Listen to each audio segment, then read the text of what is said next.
QSO Today, episode 217, Tom Wright NN2X. This episode of QSO Today is sponsored by ICOM America, makers of the finest HF, VHF, and UHF transceivers for every level of amateur radio operator, and by QRP Labs, makers of the QCX single-band transceiver kit. Please support the QSO Today podcast by supporting these fine sponsors. Welcome to the QSO Today podcast. I'm Eric Guthfor, Z1UG, your host. My QSO today is with Tom Wright NN2X, who grew up in the 60s in the foster care system. Amateur radio provided a way out and into the U.S. Army and a career in satellite communications. Tom loves his family, the digital modes, especially the new FT8 call, and helping kids escape poverty by training them for careers in information technology. This QSO is packed with little jewels as NN2X shares his ham radio story. NN2X, this is Eric for Z1UG. Are you there, Tom? Yes, I am. Thanks a lot for coming back to my call. I appreciate it there, Eric. Tom, thanks for joining me on the QSO Today podcast. Can we start at the beginning of your ham radio story? When and how did it start for you? I lived actually in 27 different foster homes when I was a kid, so it wasn't fun. However, I ran into a fella in Butler, New Jersey, K2JFJ, and I was a CBer back then. And he showed me how to make my antennas better. He basically made a little Yagi antenna for me. And he showed me how to do it, so I built it. But anyway, it was K2JFJ who converted me, if you will, from CB to ham radio. And it was a wonderful time. Yeah, so that was Butler, New Jersey, and I just knew him for a couple times. Did you have support for an electronics interest in these foster homes? No, not actually. It was just through CB radio where I had cut some lawns and I just found it. Matter of fact, most of the homes I was in were blue-collar guys like, I don't know, roofers and masons. I just had an interest to communicate from point A to point B as I had a pair of walkie-talkies when I was a kid. Did you have siblings that were also in the foster system and that you felt that you could communicate with radio? No. They were all over the place. Just by coincidence, I had 20-some siblings as well, all half-brothers or whatever they want to call them. Mm-hmm. How did the interest in CB radio then begin? Was it the time when CB radio was hitting the marketplace, or how did the interest in radio actually come about? No, it was actually prior to the boom. And I just had a pair of walkie-talkies. And for whatever, maybe it was my DNA, I just wanted to talk further. And so with a walkie-talkie, you only talk like a half a mile. So I wanted to go further with it and kept going. And so it was just that natural curiosity and how the little walkie-talkie worked. And the thrust was to communicate further with that. So K2JFJ, what was his name again? Jack Janicki. Great guy. He was an engineer at AT&T, Bell Labs, and he was a magnetic engineer. And me, being young, like 12 years old or whatever it was, I associated the ham radio as success because he had a beautiful house, beautiful wife, beautiful son, and a great career. So I associated ham radio not only as a wonderful hobby, but as success. Now, whether that's true or not, that was how I saw it as a kid. So when did you get your first license, first ham license? 1973. But I let it lapse. I had my novice ticket as I ran away to Florida when I was 15. I see. So it was a while before you, but you still had the interest in radio even as a kid in Florida.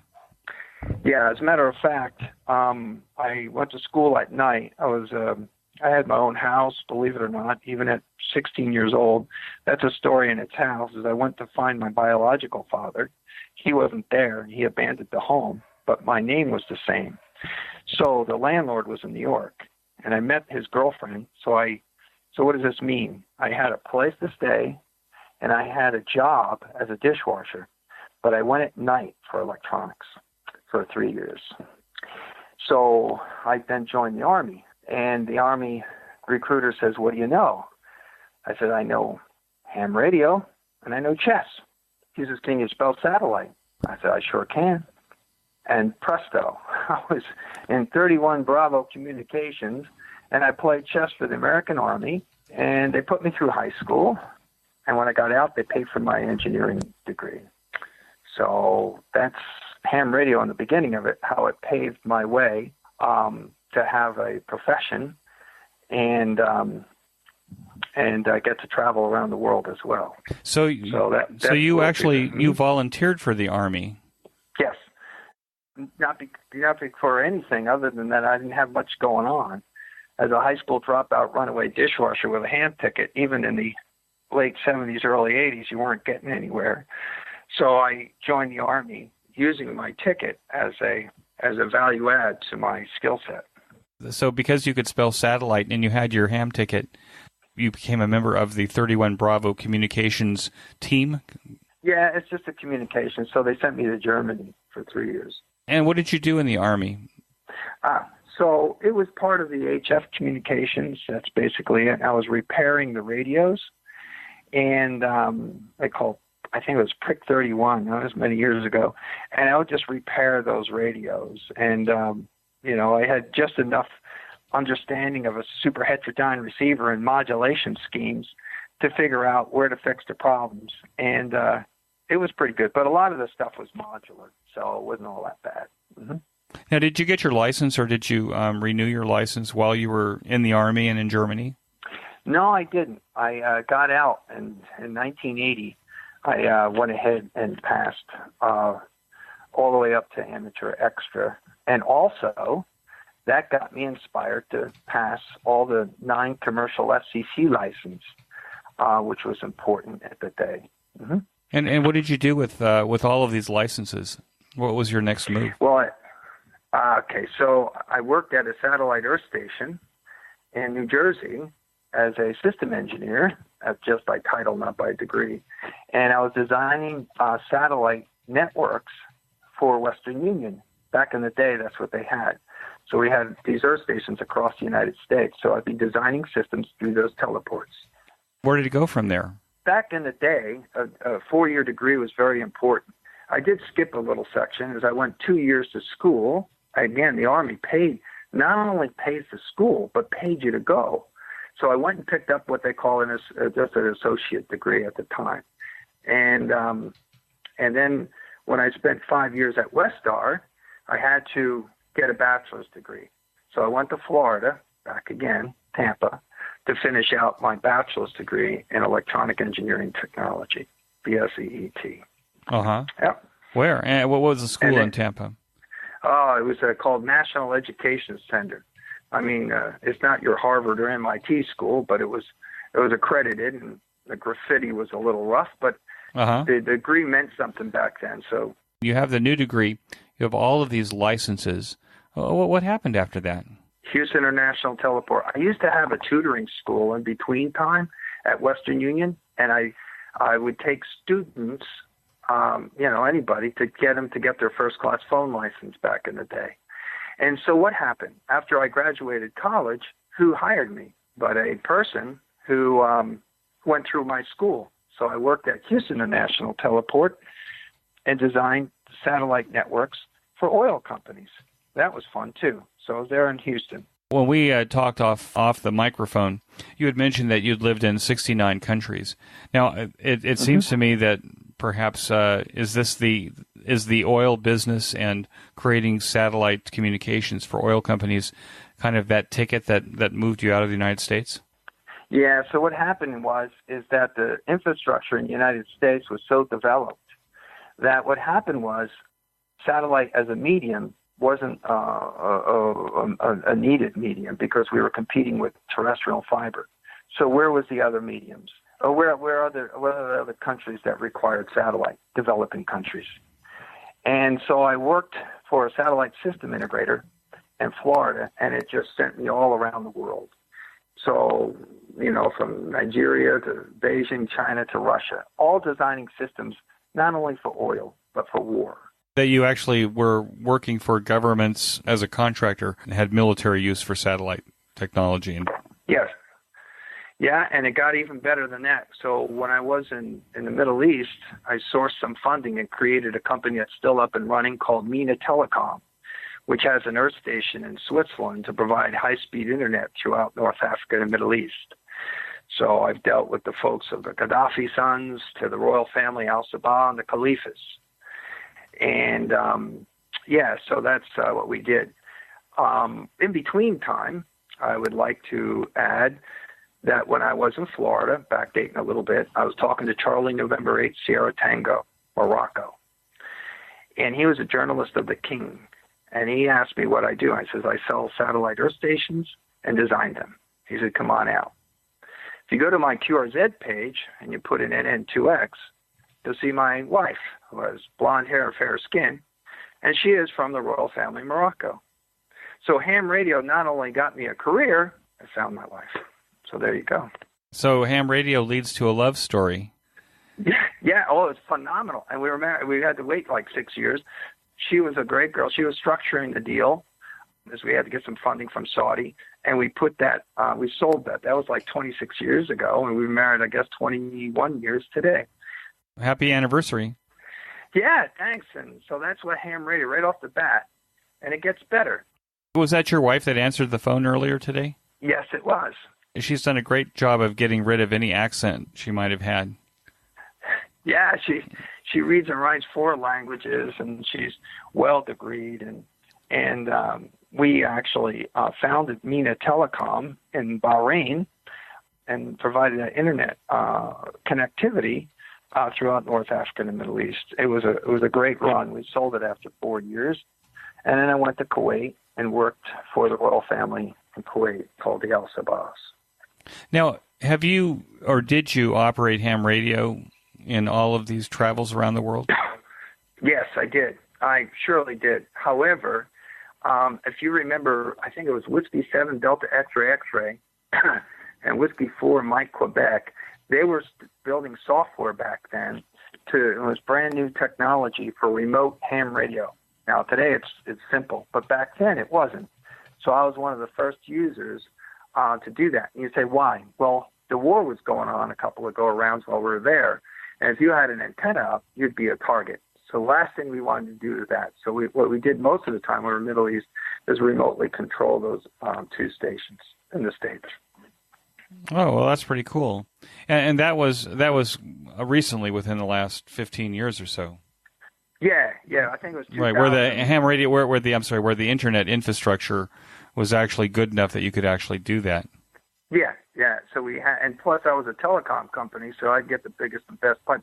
Matter of fact, we provided a remote earth station in Iraq, in between the wars, to allow Iraqi ham operators to use remote access not only for Echolink, but for those 2 earth stations or 2 ham stations in the United States. So that was a lot of fun.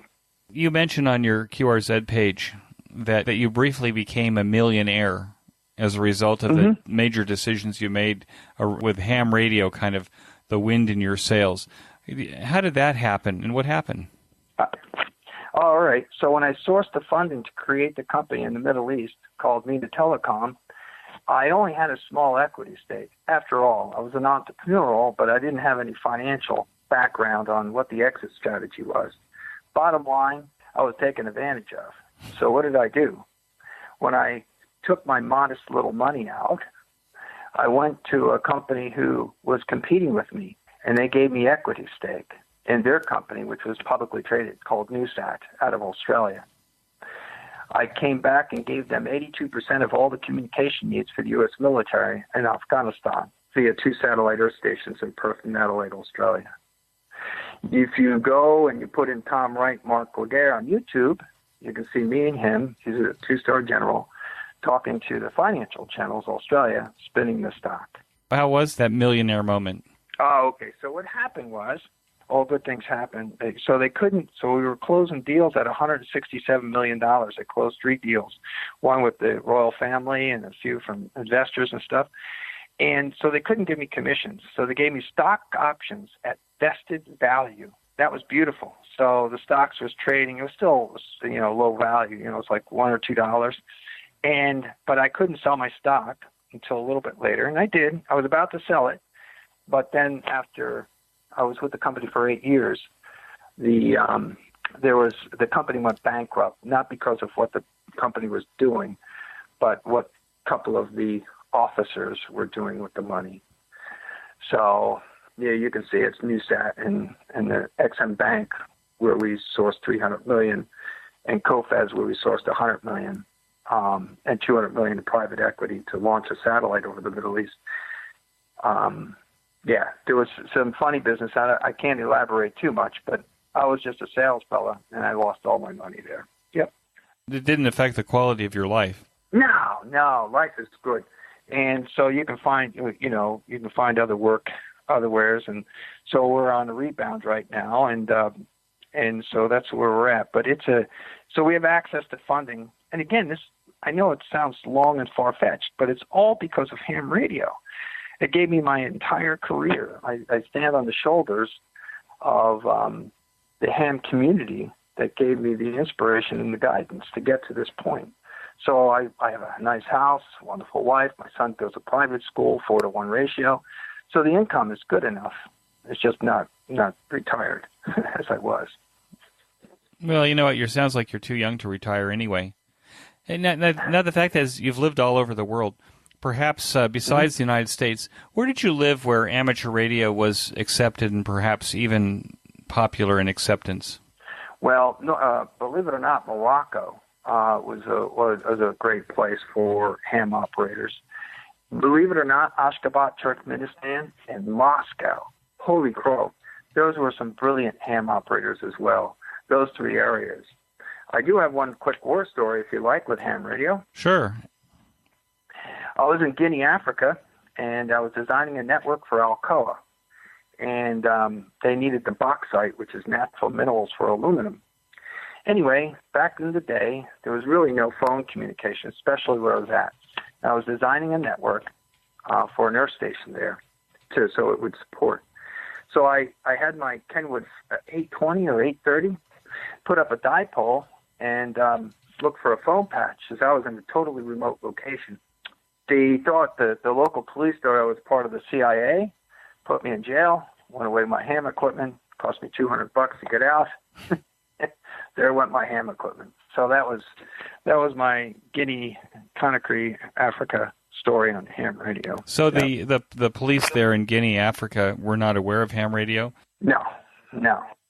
There was, and I went through the proper channels, but that didn't matter. They didn't have ham radio to communicate with each other so that they would know that you were okay. Yeah, no, it was probably more than likely just to make me pay some money, as they get paid so little, and took the radio and sold it on the black market. That's probably what the incentive. Even if it was all legal, it was just another means of drawing money from us. But other than that, it was a great time. What was it about Turkmenistan that you felt made it a very friendly ham radio place? I think I'll give you another war story, but it was just the same curiosity, the same kind of fabric that you'd find in ham radio almost anywhere. The people inspired, they wanted to talk communications and just work the world, and especially there was a lot of Russians that was controlling Turkmenistan. But after they got freed, or whatever you want to call it, from the Soviet Union, the Russians were treated very poorly.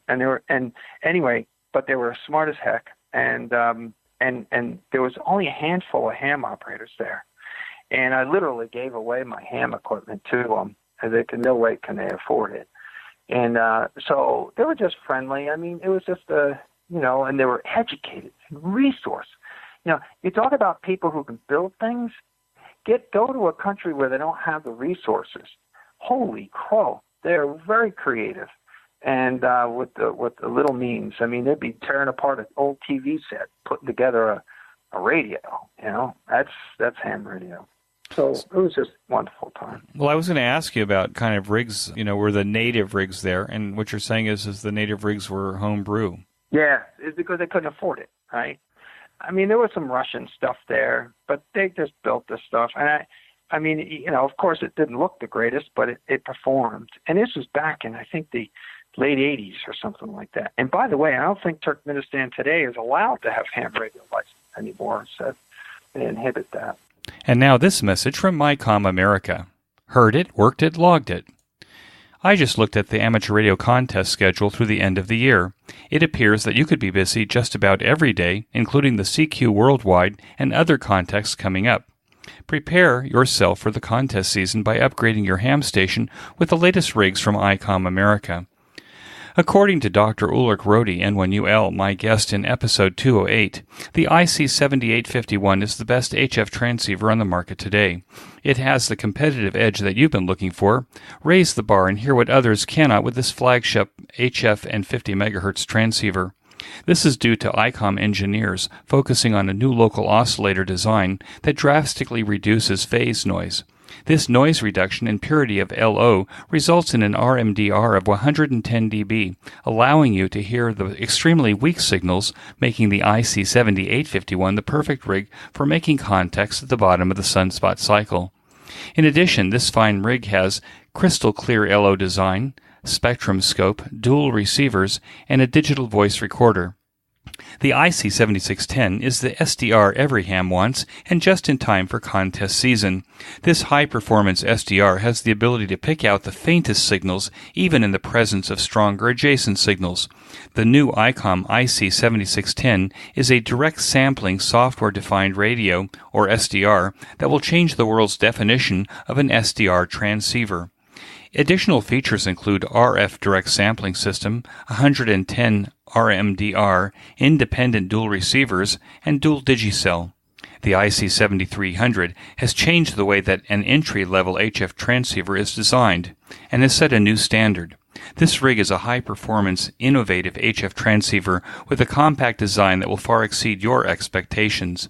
It includes RF direct sampling, 15 discrete bandpass filters, a large 4.3-inch color touchscreen, real-time spectrum scope, internal antenna tuner, and an SD memory card slot.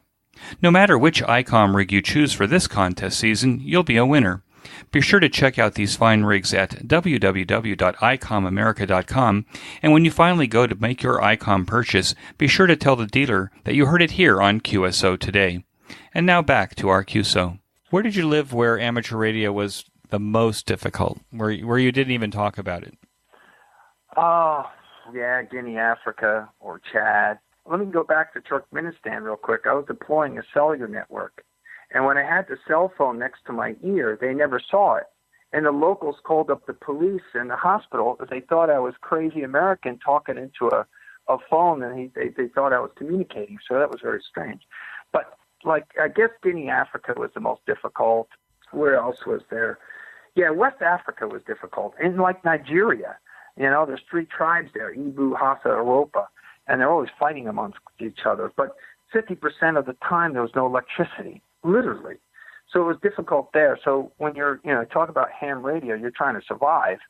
And so I guess West Africa in general was very difficult, only because of the infrastructure and the idea that you have ham radio, they'll want to take it away from you. What's your rig of choice when you travel? By the way, do you still travel now?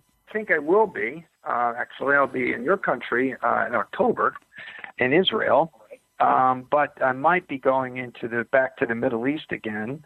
But I stay home quite a bit these last couple years because of the family and my son's private school. But I'll be going to Israel in October. Mm-hmm. What's your rig of choice when you travel? And what will you be bringing to Israel? Believe it or not, usually people like small stuff, but I'll try to pack in my 590 only because I know how to use it. It's just knowing it, I might bring the 590 sugar. It's a little big, but it's the rig I know. Mm-hmm. Considering most people only travel with one suitcase, your 590 will take up most of the suitcase. Yeah, we travel with bags. We're always bringing stuff there anyway, so it'll be, sample of amplifiers and stuff for their drones and UAVs and stuff like that. The clients and customers I'll be seeing, like Elta, Elbit, and Orbit, and so so we'll be seeing those contractors over there. So I'll be bringing a couple of suitcases, if you will, of products. So do you have your own company now, or are you working for someone? No, yeah, I have my own company, and I'm working for someone. I have an IT vocational school, and I brought that upon just to bring back to my own community. For those, you see today, let me back up, 78% of Americans have dysfunctional families. 64% of women under 30 years old have children out of wedlock. And you say, why is that so important to know? Those kids under that foundation don't have a play. So we created an IT vocational school that was a full-week program that offered a $93,000 a year salary after 1 year of experience in IT. And that program was completely free. So the government will pay the student coming into our school $10,000. Why do I do that? I was very fortunate when I was a kid to know a ham operator. I was very fortunate to know about the Army and stuff. It was just by luck. Given the same circumstances today, it's very difficult, right? So we just offered that in the community, 4-week program. It's called ITCO, IT Certificates and Licensing. So it took us a lot of money to get that license and the government grants, but it's worth it to see the kids, giving you popcorn and a movie, and next thing you know, they're making $100,000 a year, programming router. So it's a very special. If anything, you don't make any money in it, but at least you give back to your community. Does the Army recruit still kids off the street or out of high school? No. They're not? No. I mean, the Army's different. Back in the day when I went, it was after Vietnam. And after Vietnam, there was a negative impact. And plus, Ronald Reagan got in there and changed it quite a bit. So the point was, and this was without exaggeration, during my time in my platoon, or the company, which is about 120 people, half of them were, the judge gave them 3 years in jail or 3 years in service. The other half, high school dropout runaway dishwashers like myself. And it wasn't the greatest quality of Army. However, the good news was the terms and conditions that they gave us, the old GI Bill they call it, was phenomenal. But today, no way. Given the same circumstances, no way. The quality of the service is much better today. I see. Yep. So the Army can pick and choose who they want. Yeah, because it's a great career, and the salaries are totally different. It's highly respected, and they live very, very well. The soldiers today. So it's almost like working for a regular company today. I work with them. I work with the military and ex-military officers all the time because I'm selling to them. And I'm proud to say the military is a real professional outfit, not like our day. Yeah. My hat's off to you that you're going back to your roots and helping kids out of difficult situations. The education is the key. Yeah, and I think if you take a look at some of the stats, in 1962, only 8% of our population had children out of wedlock. We were more of a traditional family as a country, and today it's more secular. So what does that mean?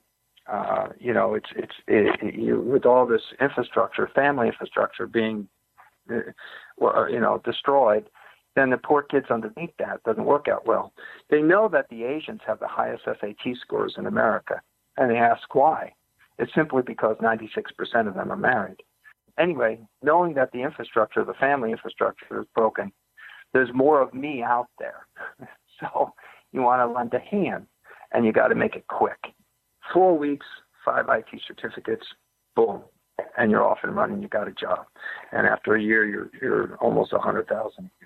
So that's the play. You've intrigued me now, and so I'm going to ask questions as if I don't really know what's going on because I've been away from America for 20 years. What are the prerequisites for your IT vocational school in order for someone to be able to be successful in 4 weeks? 9th grade education. So what we do on our program, it's 4 weeks, is we give 2 hours of theory, 2 or 3 hours of lab, and 2 hours for prepping the exam for 5 days, Monday through Friday for 4 weeks. And each week they take an exam from either Microsoft or CompTIA, which are, institutions, and you take the exam, and that's how it works. But the point is, though, all these kids don't have any money, right?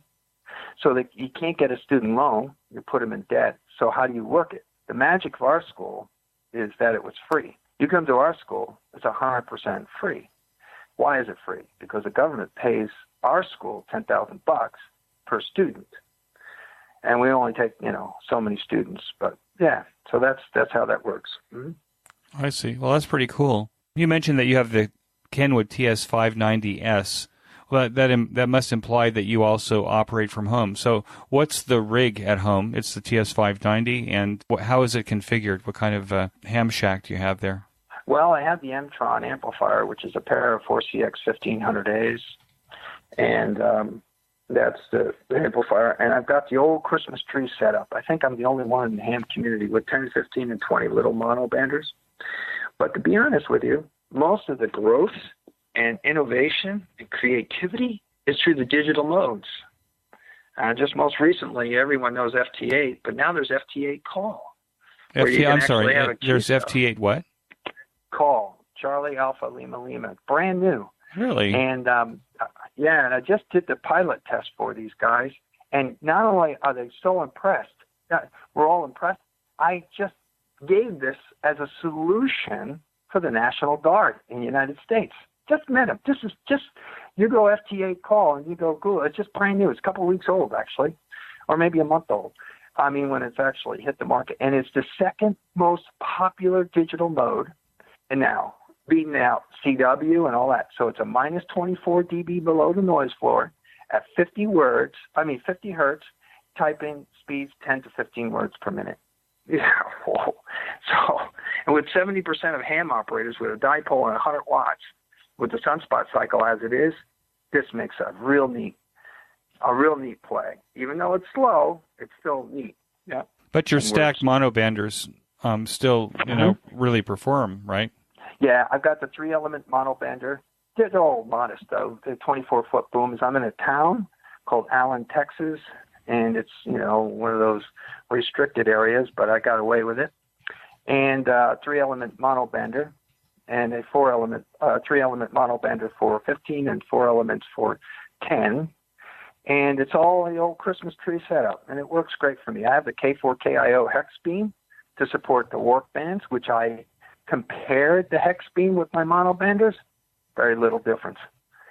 What do you expect from 2-element to 3 elements, right? But anyway, really, that's my shack. It's a modest one, if you will. And you're operating the digital modes. Yeah, I do the single sideband. I love it. But, I like to work foreign countries. And just because I can relate, if I work Germany, I've been there 3 years. If I work Morocco, I've been there, or Guinea, Chad, Angola, or Australia, or Beijing, I have something to talk about. Well, with the sunspot cycle the way it is, it's a bummer. And I still like working off the ionosphere. So how do you work it? Digital. But I will tell you, the innovation in digital, like Olivia, even at minus 13 dB, or minus 13 dB below the noise floor, that's still pretty cool. Just a comparison, CW is minus 10 at very best. So if you have another 12 dB or 14 dB of advantage using FT8 call, having an actual Q cell, that's pretty powerful stuff. That'll work. Yeah, that's pretty amazing. So that's why. Yeah, so if you Google that, you'll love it. I'm going to look at it for sure. Now, on QRZ, you've shared your son with the rest of the ham radio community. He's a cute kid. Mm-hmm. How would you encourage your son into amateur radio? That there is a tough one. I'll tell you why. I tried to. I got him on the ham radio, and he was talking to VK3MO. He was out of Australia. He's got that 5/5555 thing, mono banders for 20 meters. And he says, Daddy, I'd like to go and talk to this fella. I said, sure enough. So we went down to see Ian. He's got the biggest antenna array for 20 meters in the Pacific Rim. And we flew down there to see him, as I was working down there too. However, it's very difficult to compete. Now, he'll come in and listen to me and see what I do, but it's a hard time competing with some of the other entertainment consoles that intertwines with his private schools. So Xbox, PlayStation, Wii U, it's a tough thing to compete with, or even PC computers. He has the iPad, and iPhone and Samsung, and it's tough. So it's hard to get him to have a hard time competing. But he's inspired. Hopefully someday he'll get his hand ticket. Is he working with robotics, Raspberry Pis, Arduinos? Oh, yeah, he is. But even better, let me show you what he does. He's 10 years old, 9 years old, or 10 years old. He had an interview with Texas A&M. You say, how do they do that? With a private school, it's 4 students to 1 teacher, and there's 6 different teachers. And you say, okay, so what? They don't teach just math. They make them apply it. How do they apply it? He just did a business model or did the budget for the animal shelter here. So he will tell how much money he needs, and then he proposed at 10 another way of generating money outside of taxes and donations to support the surgeries for the animals through a vending machine. So that's how it's done here. So they're basically applying the math and applying their reading and writing and comprehensive skills to a real get-down play. It's not only just a skill set, it's using the tools to apply it, and their interest and passion with my son is with animals. Have you done any father and son ham radio projects? Oh, yeah. Oh, big time. I forgot to tell you, my 40 meter. So I show them the 468 divided by the frequency in megahertz and how it resonates and all this stuff. And we hooked up for 40 meters. Actually, it was a vertical, so it's 260. And it's a monopole elevated thing. So he did that, and that's when I got his interest, because it was just enough. I said, okay, we built this. Let's talk to somebody. So he got the idea that the math, the antenna, the theory, all came out to a conclusion of working someplace far away. So it was cool. So all the chips aren't in yet, so you never can tell. You might have a harmonic in ham radio.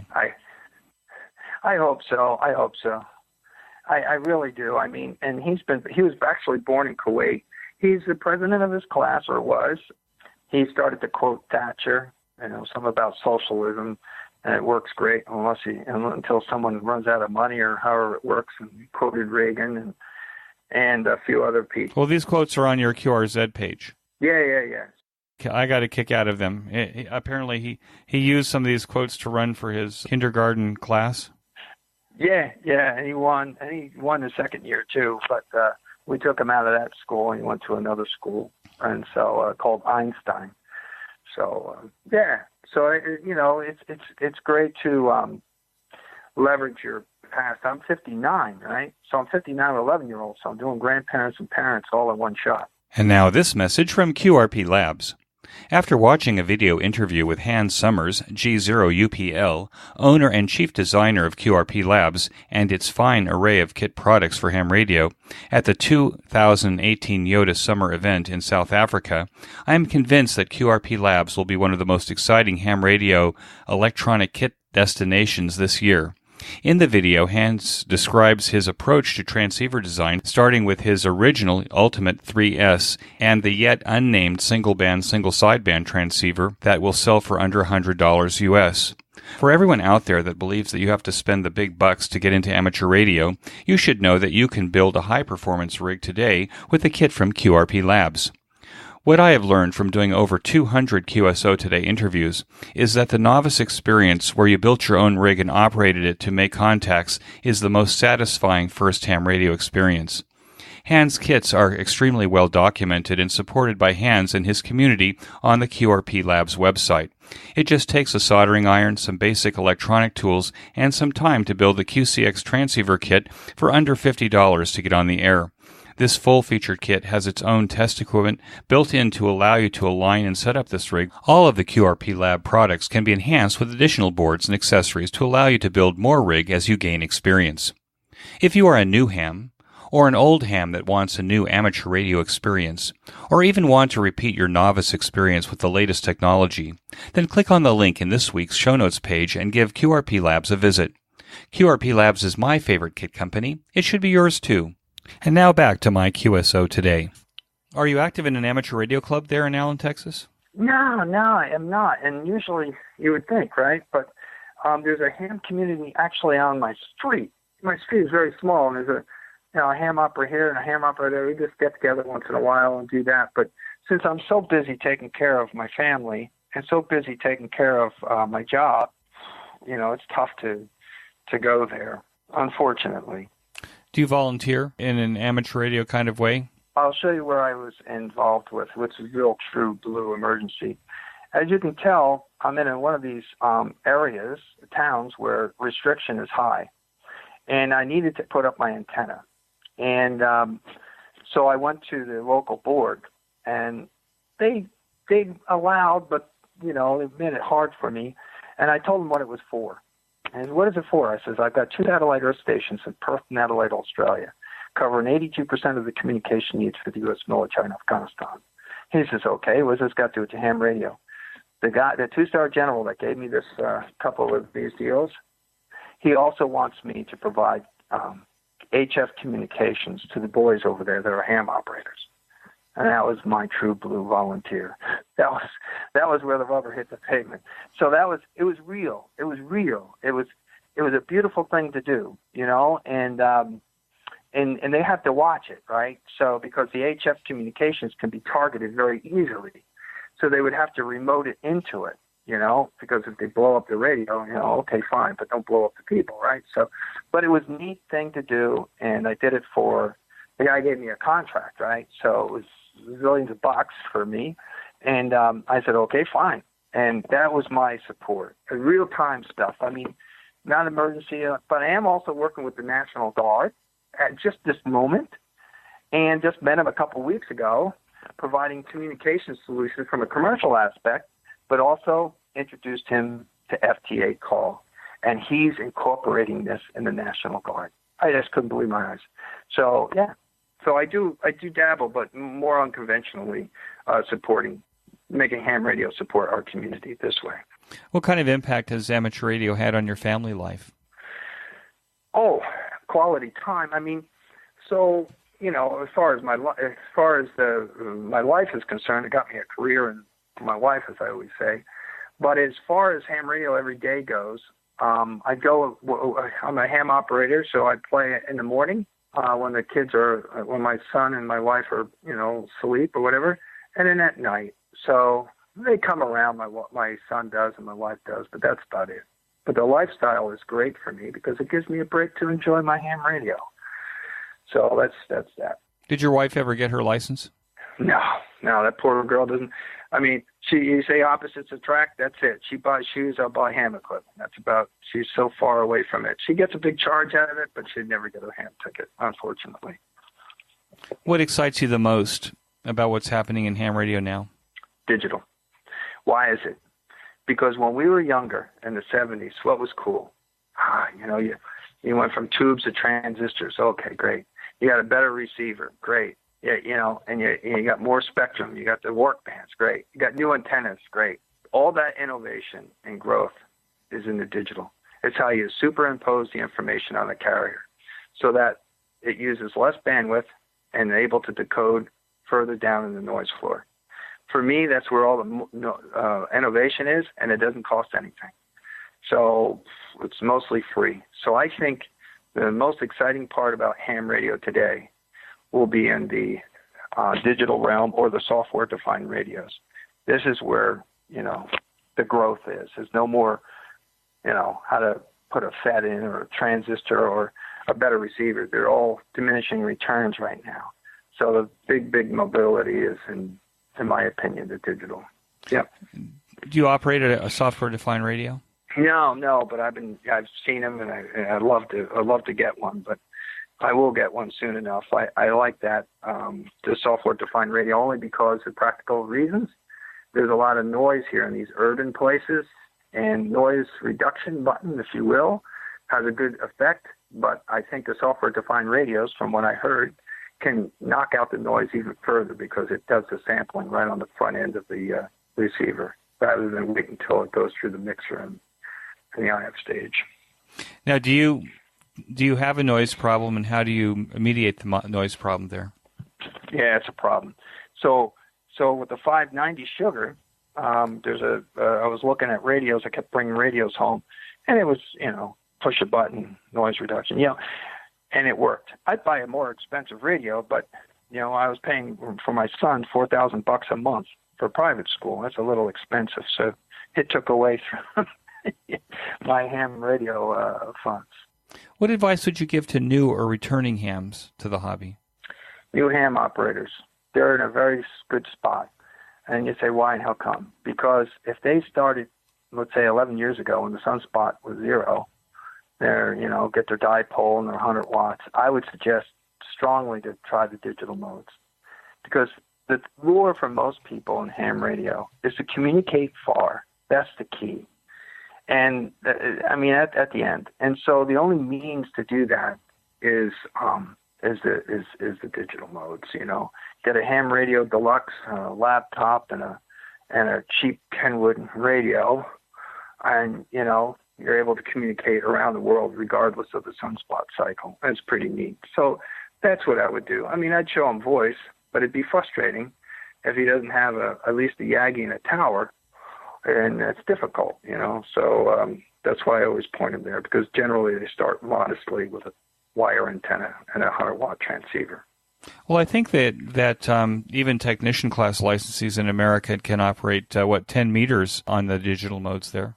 Yeah, and actually 10 meters can be open. Yeah, it's not bad. You can work it. I see that on 10 meters there's openings and stuff like that.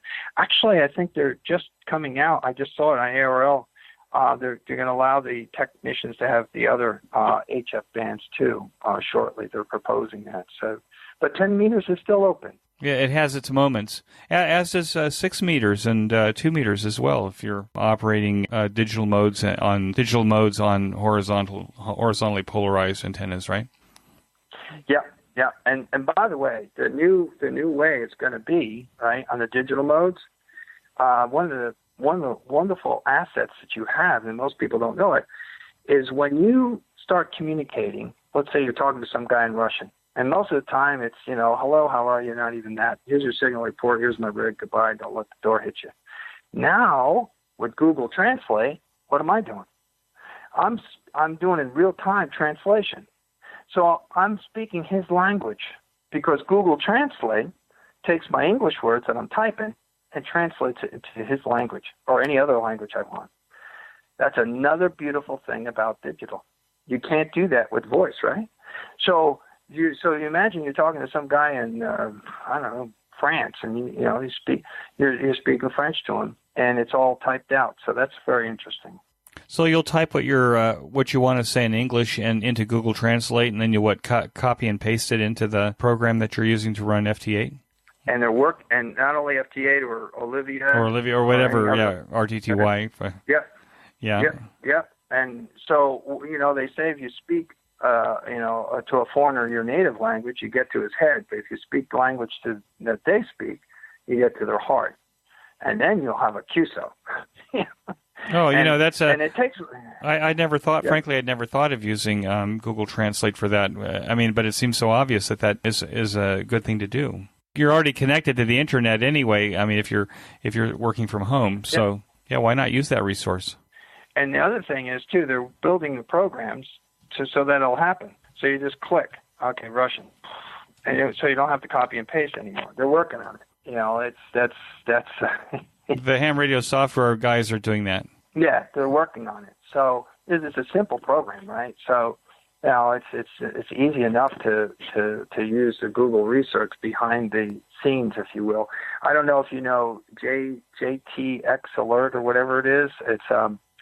It's basically works with FT8, and what it does is just FT8, not FT8 call, and it's there. And what happens is it uses the internet.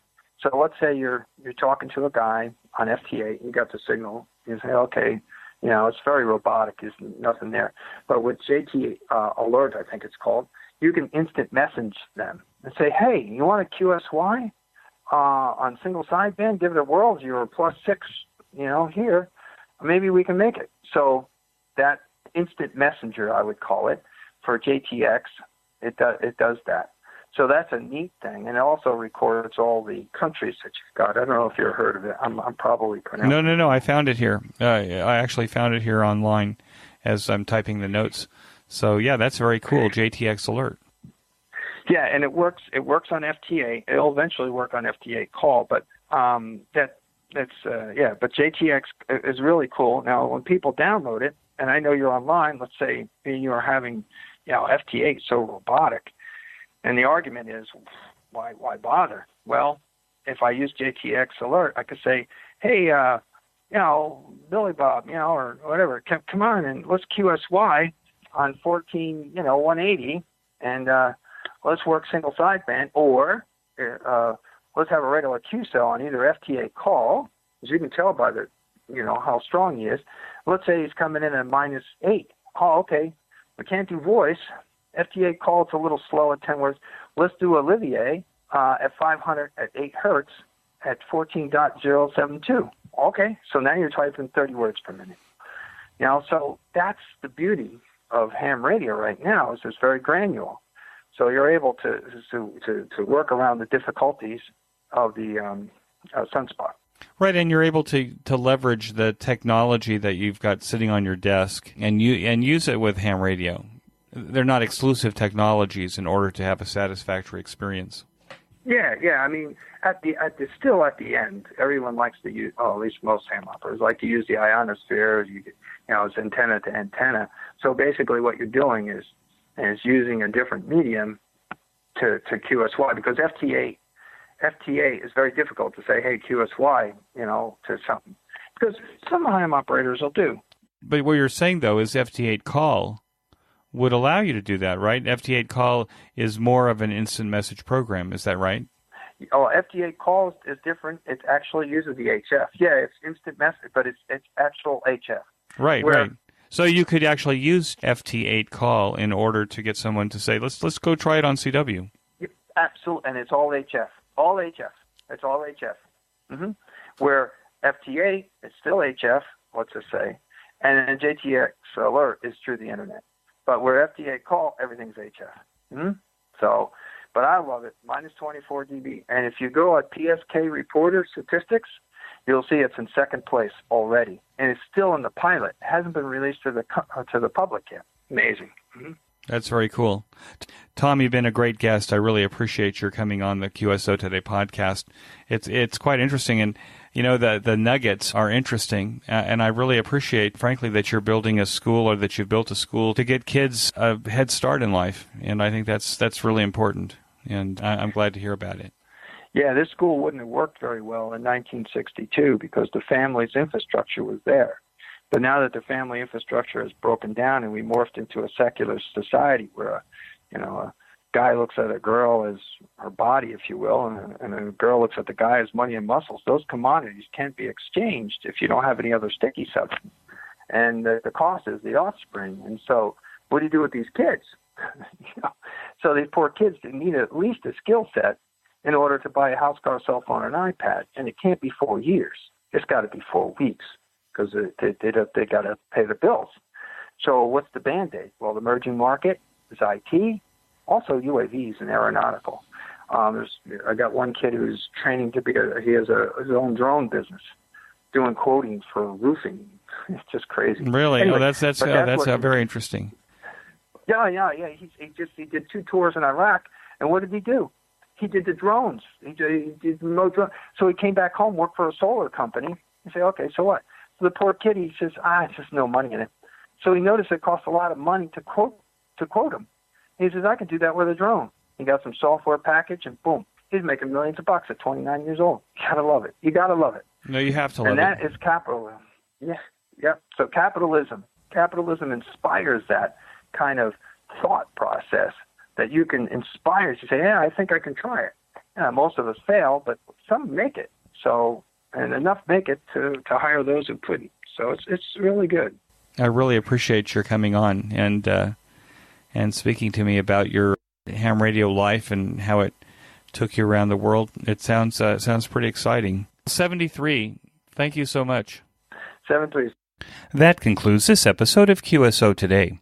I hope that you enjoyed this QSO with Tom. Please be sure to check out the show notes that include links and information about the topics that we discussed. Go to www.qsotoday.com and put in NN2X in the search box at the top of the page. My thanks to both ICOM America and QRP Labs for their support of the QSO Today podcast. Please show your support of these fine sponsors by clicking on their links in the show notes pages, or when you make your purchases, that you say that you heard it here on QSO Today. You may notice that some of the episodes are transcribed into written text. If you'd like to sponsor this or any of the other episodes into written text, please contact me.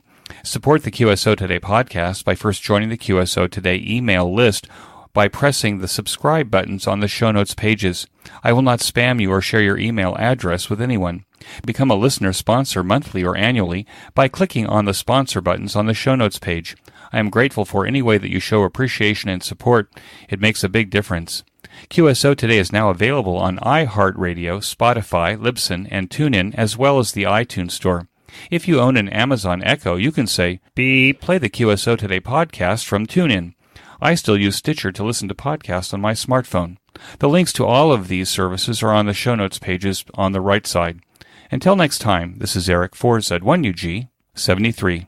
The QSO Today podcast is a product of KEG Media Inc., who is solely responsible for its content.